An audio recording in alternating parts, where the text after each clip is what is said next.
शाम होने लगी थी। घर और बच्चों के लिए जरूरी सामान खरीद कर पूनम तेजी से घर की ओर जा रही थी। तभी पीछे से किसी ने आवाज लगाई, हेलो मैम, आपका कुछ सामान नीचे गिर गया है। पूनम जैसे ही पीछे मुड़कर उस व्यक्ति को देखा तो आश्चर्यचकित रह गई।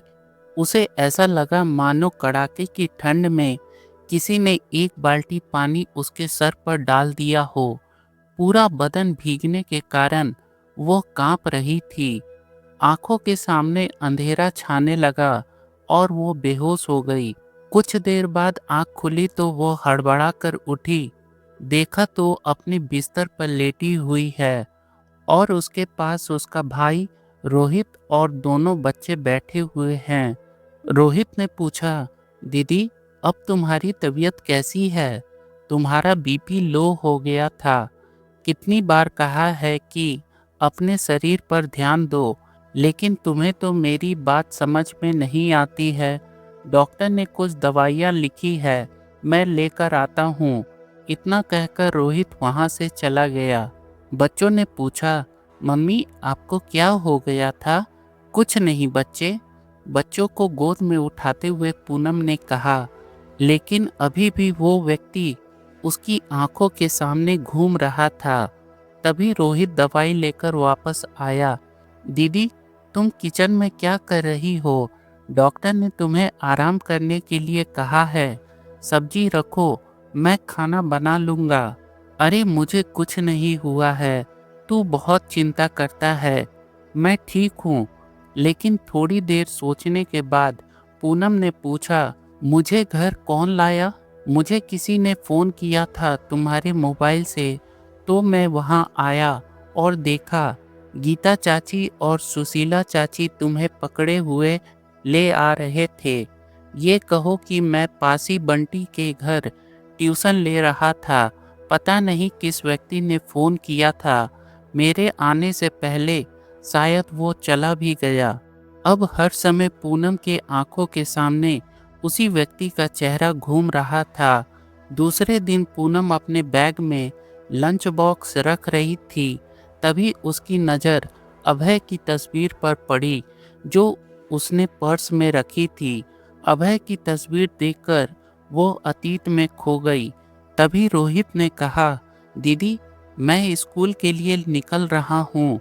पूनम हड़बड़ा कर उठ गई और बोली, हाँ ठीक है। दोनों बच्चे उसी स्कूल में पढ़ते थे जिस स्कूल में रोहित टीचर था। पूनम भी तैयार होकर दफ्तर के लिए निकल गई। पूनम रास्ते भर उस व्यक्ति का इंतजार कर रही थी। फिर सोचा, ये कैसे हो सकता है? शायद मेरा वहम हो। यही सोचते सोचते ऑफिस पहुंच गई। बाद में जब शाम को काम से बाहर निकलने में थोड़ी देर हो गई, अंधेरा भी होने लगा था। पूनम घर के लिए निकल पड़ी। तभी उसे याद आया कि बच्चों ने कलर पेंसिल लाने के लिए कहा था।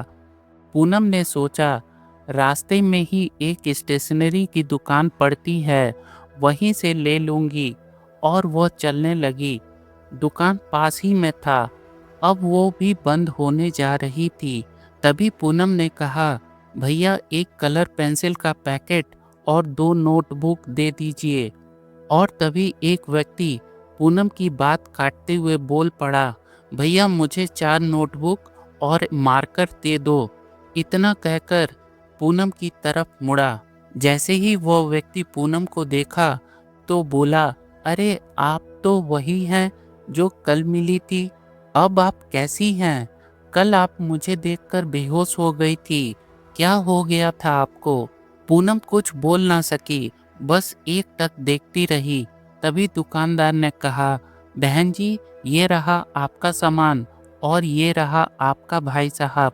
पूनम ने पैसे दिए और दुकान से बाहर निकल गई। सुनिए, मेरा नाम सतीश है। और आपका? नाम सुनकर पूनम के कदम रुक गए और कुछ देर सतीश की तरफ देख वापस जाने लगी। घर पहुंचकर खाना बनाया, खिलाया और बच्चों को सुलाने के बाद गहरी सोच में डूब गई। क्या ऐसा हो सकता है? बिल्कुल, अभय की छवि, वैसी ही मुस्कान, वही बोलने का ढंग, क्या वो मेरे लिए वापस आया है? इतना सोचते ही चेहरे पर एक मुस्कान फैलते ही सिमट गई, लेकिन उसने तो मुझे पहचाना ही नहीं।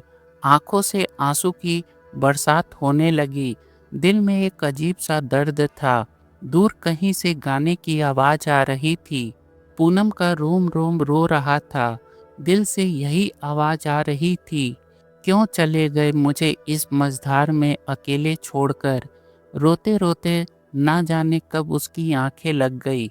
सुबह पूनम ने खुद को समझा लिया कि वो अभय नहीं है, लेकिन दिल मानना नहीं चाहता था। और आज आईने में करीब से खुद को देखा तो उसे एहसास हुआ कि समय से पहले ही उसके चेहरे पर झुर्रियां पड़ गई हैं।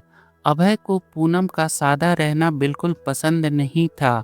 अपनी सूनी कलाइयों को देख उसे अभय की कही बात याद आ गई। अभय हमेशा कहता कि तुम हाथों में भर भर कर चूड़ियाँ पहनो, मुझे बहुत पसंद है। और वो मेरे लिए रंग बिरंगी चूड़ियाँ ले आता और खुद अपने हाथों से पहनाता था। मम्मी, मुझे खाना दे दो ना, बच्चों ने पूनम से कहा तो वो अपनी खोई हुई दुनिया से वापस आ गई। हाँ बेटा, देती हूँ। पूनम की अभी उम्र ही क्या थी। इस छोटी सी उम्र में पति का साथ छूट गया। शादी को 6 साल ही हुए थे। एक रोड एक्सीडेंट में अभय की मृत्यु हो गई। ससुराल वालों ने मनहूस कहकर घर से निकाल दिया और अब अपने मायके में रह रही थी। दामाद के गुजरने के सदमे में माँ भी चल बसी। अब बस इकलौता भाई का ही सहारा था। रोहित ने कुछ लोगों की मदद से पूनम की नौकरी लगवा दी। जब से उसने सतीश को देखा था, तब से पूनम की जिंदगी में उथल पुथल मच गई थी। दिन रात वही नज़र के सामने रहता। अब वो खोई खोई सी रहने लगी। वह सतीश की तरफ खिंचती जा रही थी। रास्ते में उसके आने का इंतजार करना, उसकी एक झलक पाने की कोशिश में लगी रहती। आज फिर ऑफिस से लौटते वक्त वो लड़का मिला। सुनिए, उसने पूनम को पुकारा। आज पूनम रुक गई। एक लिफाफा थमाते हुए उसने हैप्पी न्यू ईयर कहा। उत्तर में पूनम ने सेम टू यू कहा। फिर दोनों की बातें शुरू हो गई। पूनम इतनी सुंदर थी कि किसी का भी दिल उस पर आ जाए। सतीश ने कहा, आपने अपना नाम नहीं बताया। पूनम ने कहा, मेरा नाम पूनम है। आप बहुत खूबसूरत हैं, सतीश ने कहा। पूनम शर्माते हुए मुस्कुराई। मैं यहाँ इंजीनियरिंग कॉलेज में फर्स्ट ईयर का स्टूडेंट हूँ। पूनम बहुत खुश थी, जैसे अभय उसे वापस मिल गया हो। एक कप चाय हो जाए हमारी दोस्ती के नाम। पूनम ने हामी भर दी। तभी वहाँ से रोहित गुजरा। वो भी सतीश को देखकर आश्चर्यचकित रह गया और दीदी के स्वभाव में आए हुए बदलाव का कारण समझ गया। रोहित घर पहुंचकर पूनम का इंतजार करने लगा। करीब 1 घंटे बाद पूनम आई। आज बड़ी देर कर दी आपने, रोहित ने कहा। वो ऑफिस में काम अधिक था, इसलिए देर हो गई। दूसरे दिन सुबह उठकर देखा तो पूनम जल्दी जल्दी नाश्ता तैयार कर रही थी। मैंने नाश्ता तैयार कर दिया है, तुम बच्चों को उठा दो, मैं नहा कर आती हूँ, नहीं तो स्कूल के लिए लेट हो जाओगे।